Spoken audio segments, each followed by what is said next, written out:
I am a fisherman. Been working off the Norwegian coast for years. Up in Lofoten, where the continental shelf drops down from 200 meters to 2,000 meters right off the islands, straight into the abyss.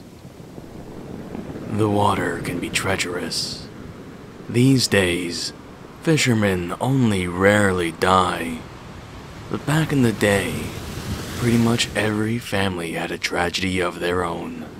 Some had many, and all had stories about the things that are out there. We don't believe the stories anymore, of course not. We're rational. We're modern. We rely on sonars and radars and weather forecasts, not old wives' tales. But when you're out there, out in the open ocean, surrounded only by dark waves and the howling winds, sometimes things are a bit different. And sometimes you see things. So, here's my story. My story about the things that are out there. We had been on the open ocean for days, searching for herring. The silver of the ocean, as we like to call it up here. Doesn't pay like silver, that's for sure. We hadn't found much this time. We had been using the sonar all the way from Norway, seeing the depth meter increase until it stopped measuring at 600 meters. The GPS could inform us that our current location, the depths should be around 2,000 meters. We were a bit further out than normal. We tended to fish on the edge of the continental shelf, right where the ocean floor dropped away below us. It was starting to look like another dud day. Actually, it was looking particularly dud. Usually we would get something, some fish, just not the schools of herrings we preferred. But today, no blips on the sonar, no fish at all. I stared out over the ocean. The sky was overcast, the wind was quiet, but the ocean waves still rolled relentlessly onwards.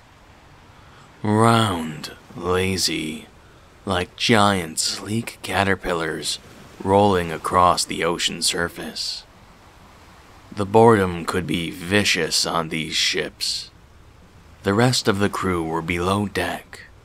Only the new kid was up with me, manning the rudder. I was alone on the deck. Nothing to see, nothing to do, except stare at the waves like my father, like his father before him, and so on.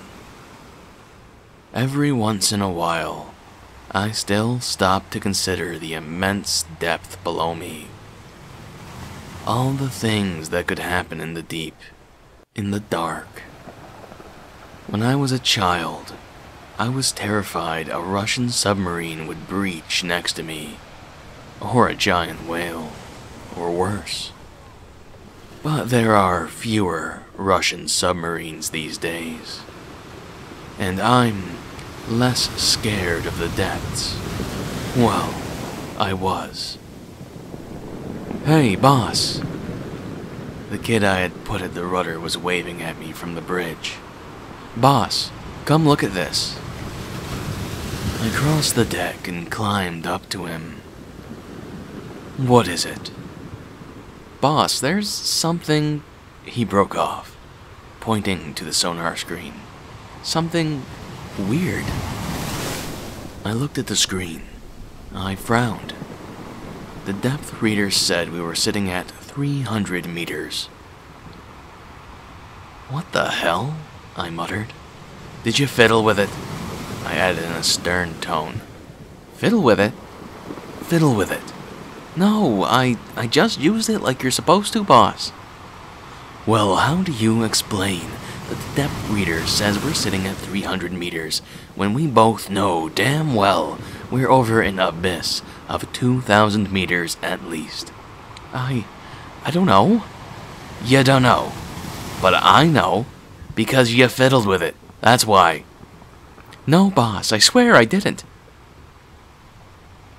He looked terrified. I fought the urge to smile. I couldn't help myself with the new kids. I just had to play the gruff old fisherman.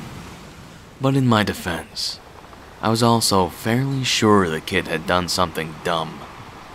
If he had messed up the sonar, we were sitting blind out here. Might as well go home right away.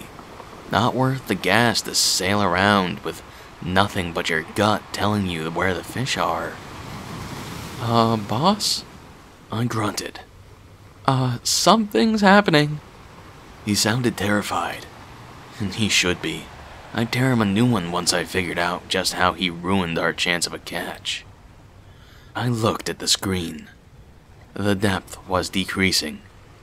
It was at 250 meters now, and it ticked slowly down. What the hell? I racked my brain for anything the kid could have done to make the sonar malfunction like that. Nothing came to mind.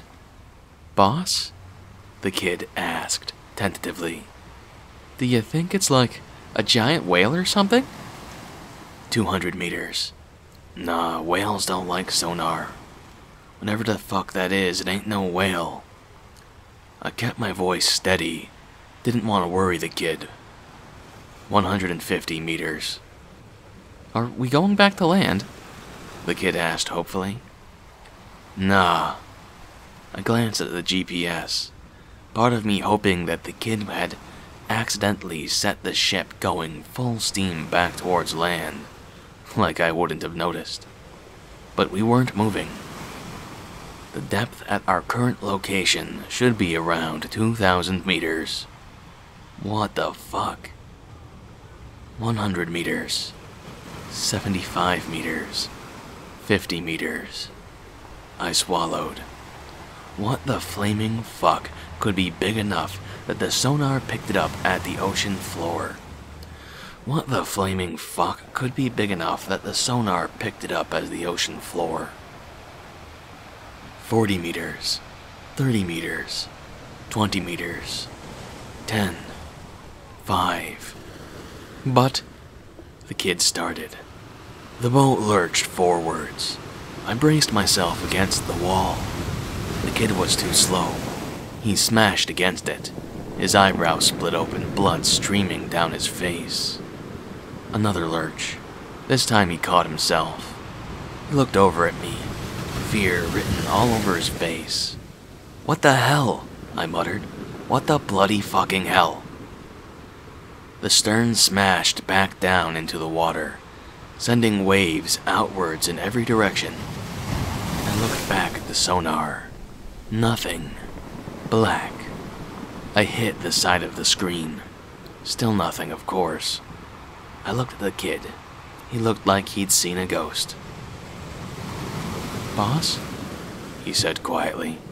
What the hell was that? I have no fucking clue, I said in a low voice. No fucking clue. The sonar was gone. One of the guys who had slightly more technical acumen than me tried fixing it, to no avail. It seemed like the part that sent the actual sounds out was just gone. We headed back for land. Like I said, no point in wasting gas out there if the sonar was gone. And frankly, I did not want to stay in that spot for another minute if I could avoid it. Once safely docked, we checked out the whole boat. It was fine, mostly, except the underside was covered in strange scratches. I've been fishing since I was 14. Never seen anything like it. It looked like a giant bear had clawed all over the hull. No, not a bear. The marks were too irregular. I had no idea what had made those marks. Nothing that lives off the coast of Norway could make those marks. Nothing I knew of. Stranger still, the sonar equipment was gone. It was ripped out. It looked like someone had just grabbed onto it and yanked it out. Something big. We replaced the sonar. We didn't talk much about what had happened that day, but we never went as far out over the shelf again. The kid went into a different line of work. I don't blame him. I have thought a lot about what happened that day. I still don't know the answer, and I don't think I ever will. I don't think I want to. What I do know is that sonar disturbs the waters. The sound is heard by most large sea animals. It scares off whales, messes with the balance and orientation of squid. Someone said that sonar is to whales like blasting AC/DC at the old folks' home is. And humans have been out there blasting AC/DC for a generation. Let me tell you what I think. I think we woke something up. Something that got pissed off. Something that decided to rip out the cords to the boombox, so to speak. Something that was polite enough to let us off with a warning. Something that might be less forgiving the next time it is woken up from its slumber.